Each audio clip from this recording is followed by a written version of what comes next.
السلام عليكم ورحمة الله، ازيكم عاملين ايه؟ يا رب كلكم تكونوا بخير. جيت لكم بقى فيديو جديد من يوميات ماما تامر شانل.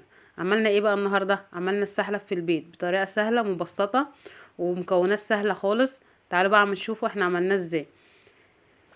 جبت بقى معلقتين لبن نيدو، لو مش عندكم العلبة دي ممكن تجيبوا كيس من السوبر ماركت، هيجيب معاك المعلقتين. وجبت 6 معالق نشا، وجبت كوبايه رز وكوبايه سكر. هاخد الرز بقى وهخمره لمده ساعه، بعدين هاخده انشفه خالص، بعدين هضربه في الكبه، بعدين نزلته في طبق، وبعدين نخلته عشان خاطر لو في اي زياده نشيلها. جبت بقى السكر ورحت جايه برضو ضرباه طحناه. جبت بقى الرز ورحت جايه حاطه السكر عليه، وجبت معلقتين لبن نيدو، وجبت 6 معالق النشا، وبعدين حطيت رشه الفانيليا، وجبت بقى سمسم وزبيب وجوز الهند. دول اساسي معايا. لو انت عندك مكسرات اكتر من كده ممكن تحطي، يعني لو عندك سوداني، عندك عين جمل، عندك اي مكسرات زياده ممكن تحطي، بس الاساسي بتاعنا سمسم وجوز هند وزبيب. جبت بقى حضرته معاكم. جبت